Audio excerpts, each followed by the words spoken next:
My name is Elliot Brannigan, and I want to tell you about the Thursday afternoon when 31 years of my life got handed back to me in a manila envelope. The HR woman. I'd seen her around but never learned her name, slid it across the conference table without making eye contact. Inside was a termination letter, a COBRA health insurance notice, and a check for 2 weeks severance. 2 weeks.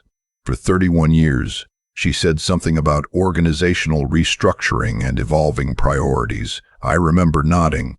I remember the hum of the air conditioning. I remember thinking, this carpet is the same carpet they had when I started here in 1993, and they never once changed it. I picked up the envelope, said thank you, I don't know why, force of habit, and walked out. My badge stopped working at the elevator. That was fast. I should back up. The company was Meridian Logistics Solutions. We moved freight, pharmaceuticals, medical equipment, cold chain cargo across 42 states. I started there straight out of the Army, 24 years old, driving a regional route out of Columbus, Ohio. I had a duffel bag, a used pickup truck, and exactly 0 other options at the time. The founder, an old man named Douglas Pruitt, who wore the same brown cardigan every single day and kept a pot of coffee on his desk from 6 in the morning until he left at night. He took a chance on me when nobody else would look twice at a veteran with a logistics certificate from a community college. By the time I was 30, I was managing the Midwest distribution network. By 40, I was VP of operations. By 52, I had built the routing algorithm that Meridian ran its entire business on. We called it Raven internally. It optimized delivery windows, predicted traffic disruptions, rerouted shipments in real time. The pharmaceutical clients loved it. Raven was the reason we kept the contracts when the big national competitors came after us with lower prices. It was the reason Meridian survived the supply chain chaos of 2020 when half our competitors folded. I built Raven on my own time initially. Nights, weekends, the summer my youngest was doing soccer camp, and I sat in the bleachers with a laptop while other dads watched the games. I'm not proud of that part. But the algorithm existed before Meridian ever paid me to develop it. I documented everything because I'm ex-military and documentation is just what you do. I submitted the initial framework to the USPTO in 2009 under my own name, before Meridian formalized the development arrangement. Douglas knew. We had a handshake, and then a 1-page letter. His lawyer drafted it. Mine reviewed it. That said Meridian had a perpetual exclusive license to use Raven, but the underlying IP remained mine. Meridian paid me a modest royalty, and in exchange I continued developing it as part of my role. It was never a complicated arrangement. Douglas understood what it meant. As long as I was at Meridian and we had the relationship we had, the license was solid.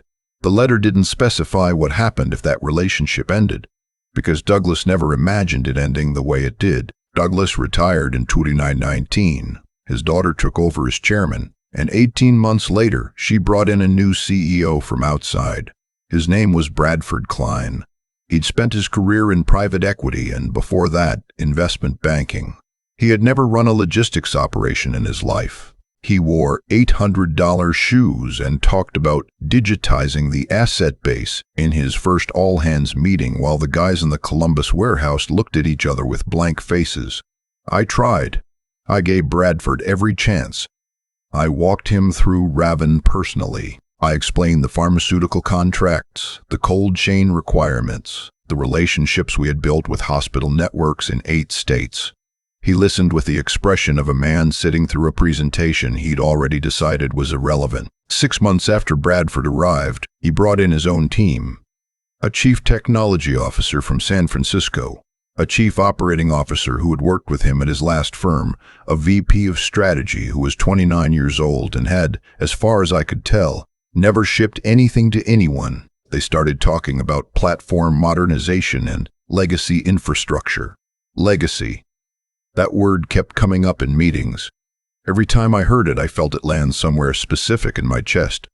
One Tuesday morning, Bradford called me in. His new CTO was there too, sitting off to the side with a laptop open, not looking up. Bradford said Meridian was moving in a new direction. He said my contributions had been invaluable. He actually used that word, invaluable. He actually used that word, invaluable, while simultaneously telling me I was being eliminated and that the company was transitioning to a commercially licensed routing platform that would better serve the organization's long-term vision. He said my last day would be that Friday. I asked about Raven. He said the new platform would replace it entirely. He said the transition team had already begun the process. I said, okay. I meant something different by that okay than what he heard. The drive home from that conference room took 45 minutes. I didn't call my wife right away. I just drove. I got on I-270 and stayed on it longer than I needed to, passing my exit twice before I finally got off and pulled into a gas station parking lot and sat there with the engine running. 31 years. I thought about the winter of 2008 when we lost a $12 million pharmaceutical contract because our old routing system failed during an ice storm and we couldn't reroute in time. I went 3 days without sleeping to rebuild the dispatch protocol. Douglas came to the warehouse at 2 a.m. to bring me coffee. 2 a.m. That's who he was. I thought about 2020, when Raven kept our cold chain pharmaceutical deliveries running when every other mid-sized logistics operator in the Midwest was hemorrhaging contracts. We saved a hospital network in Indiana, literal medicine, literal patients. I thought about Bradford Klein's $800 shoes. Then I went home and told my wife. She cried. I didn't, not that night. I made dinner instead. Pasta. Nothing special, just something to do with my hands. 3 days after my termination, I went down to the basement. We've lived in the same house in Dublin, Ohio for 22 years. The basement is my domain. Workbench on one side, filing cabinets on the other. Boxes I've been meaning to sort through since roughly the Obama administration. I was looking for the folder. It took me 2 hours. It was in a fireproof box behind the old Christmas decorations, which my wife has been asking me to donate for years. Inside the box, my original Raven documentation, the development logs from 2007 through 2009, a copy of the USPTO filing, and the one-page licensing letter signed by Douglas Pruitt in January of 2010. I read the letter 3 times standing there in the basement under the fluorescent light. My reading glasses were upstairs, so I had to hold the paper at arm's length. The letter was clear. Perpetual exclusive license to Meridian Logistics Solutions for the use of the Raven routing system and all derivative works, contingent upon the continuation of my employment relationship with the company in a senior operational capacity. Contingent upon the continuation of my employment relationship. I sat down on a storage bin. Bradford Klein had just terminated my employment, which meant the license wasn't perpetual anymore. It was gone, and Raven, the thing running Meridian's entire pharmaceutical delivery network, the thing those hospital clients in 8 states depended on, the thing the new CTO thought he was just going to transition away from, still belonged to me. I called my brother-in-law that night. He's a tax attorney, not IP, but he knew enough to say, "Elliot, you need a patent attorney tomorrow morning, not tonight." He gave me a name. I called first thing. The attorney's office was in a building downtown I'd driven past 100 times without noticing. Her name was Catherine Ossie, and she had the kind of calm that comes from having seen everything. I brought the folder. She read through the letter, looked at the patent documentation, asked me several questions I answered as precisely as I could. I'd spent 24 hours reviewing everything, and then she sat back in her chair. She said, "The termination clause is unambiguous. The license reverted at the moment your employment ended." She said, "Before Meridian can legally operate Raven or any derivative, they need your authorization." She said, "Mr. Brannigan, do they know this?" I said I didn't think so. She said, "Then we have some decisions to make. We didn't do anything dramatic. That's important." There was no confrontation, no phone call, no moment where I walked back into Bradford's office and said anything. Catherine sent a formal notice to Meridian's legal counsel. Certified mail, return receipt. informing them that the Raven licensing agreement had lapsed upon my involuntary termination, that continued operation of the system without renegotiation constituted unauthorized use of patented IP, and that we were prepared to discuss a new licensing arrangement at their convenience. It was 3 pages of legal language, polite, precise, like a chess clock ticking. I went back to Dublin and made breakfast for my wife. She'd taken the week off work to be around, and we sat on the back porch and had coffee and watched the Cardinals at the feeder. We didn't talk about it much. There wasn't much to say. Either the letter would do what Catherine said it would do, or it wouldn't.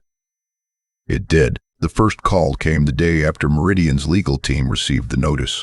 They called Catherine's office, not mine. I got a summary. Their counsel had confirmed the licensing clause. Their CTO had confirmed Raven was deeply integrated into active operations, and they wanted to schedule an immediate call. The second call came from Bradford directly to my cell. I didn't answer. I forwarded it to Catherine. The third call was from Douglas Pruitt's daughter, the chairman. I hadn't spoken to her since her father's retirement party. She left a voicemail that was 40 seconds long. She said she was sorry about how things had been handled. She said she hoped we could resolve this. I listened to it twice, then forwarded that to Catherine too. I found out later what was happening inside Meridian while Catherine was managing the legal exchange. The new commercial routing platform Bradford CTO had chosen, a licensed product from a software firm in Austin, hadn't been fully implemented yet. They were in the middle of the transition, which meant they were currently running Raven. They needed to keep running it for at minimum another 4 to 6 months while the new system was deployed, and they had just been informed by a patent attorney that they no longer had the right to do so. The pharmaceutical clients had quarterly reviews coming up. 3 hospital networks were in active contract renewal negotiations. Any disruption in service during this period would be catastrophic. Bradford had fired me on a Thursday. By the following Wednesday, Meridian's board of directors was aware of the situation. I know this because Douglas's daughter called Catherine's office a second time, and that time she didn't leave a message for me. She asked Catherine directly, "What does Mr. Brannigan want?" "Here is what I want." I thought about it carefully before Catherine and I had that conversation. I'm not a vindictive person by nature. I spent 31 years building something because I believed in it, because Douglas believed in it, because cold chain pharmaceutical logistics is genuinely important work, and I was genuinely good at it. I didn't want to blow up the company. I didn't want the hospital networks to lose service. I didn't want the guys in the Columbus warehouse, most of whom had worked there half as long as I had and had nothing to do with Bradford's decisions, to lose their jobs. But I also wasn't going to accept 2 weeks severance and walk away from something I'd built. What I asked for, a new 5-year licensing agreement at a rate commensurate with Raven's demonstrated value to the company, with a royalty structure tied to the pharmaceutical contract revenue it supported.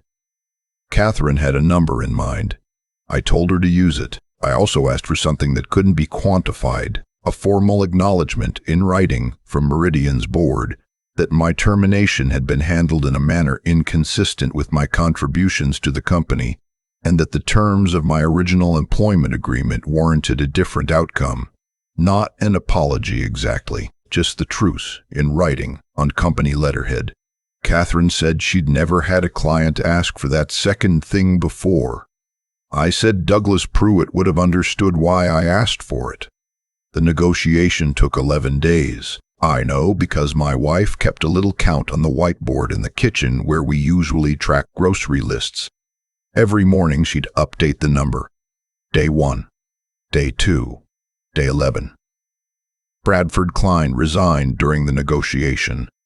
I don't know the exact circumstances. I heard from a former colleague that the board had already been uneasy about several of his decisions before the Raven situation surfaced, and that this was the accelerant. His CTO left shortly after. The licensing agreement was signed on a Tuesday morning. Catherine called me while I was at the hardware store. I was buying weather stripping for the back door, which had been drafty all winter and which I'd been putting off fixing. I stepped into the paint aisle to take the call. She read me the key terms. the royalty rate, the duration, the acknowledgement clause which was in there exactly as I'd asked, signed by the chairman. I said thank you and hung up. I bought the weather stripping. I fixed the door that afternoon. My youngest called that evening. She's in Portland now, doing something with urban planning that I only partially understand.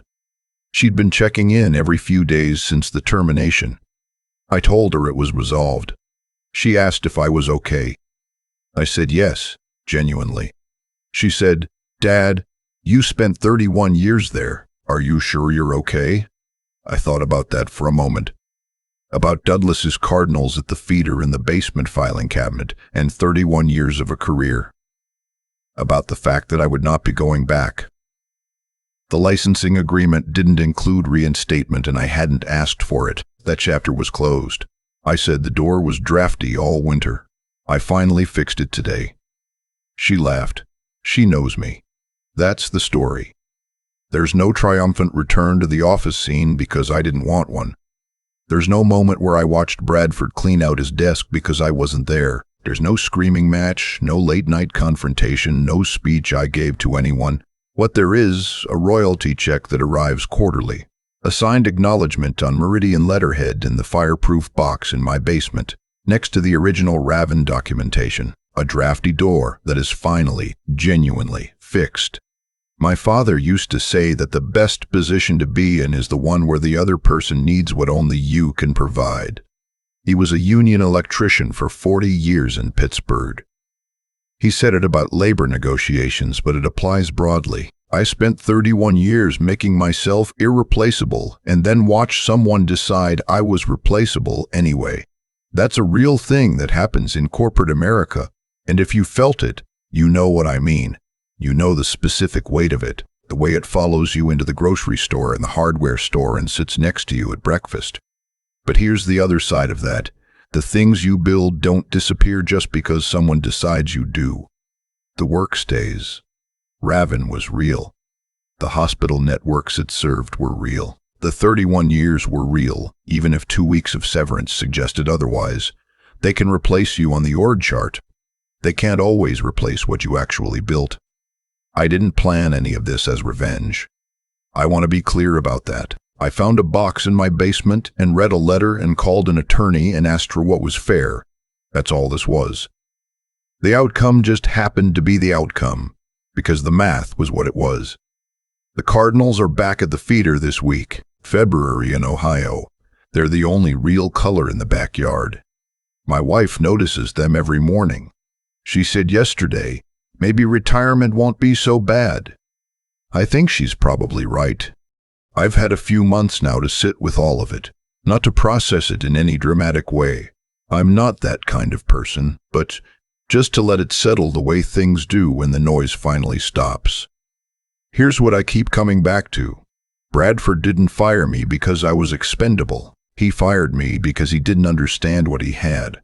That's a different thing entirely, and the distinction matters. Ignorance dressed up as confidence is one of the most dangerous combinations in any organization, and I watched it walk through Meridian's front door in $800 shoes and dismantle 31 years of institutional knowledge in about 6 months.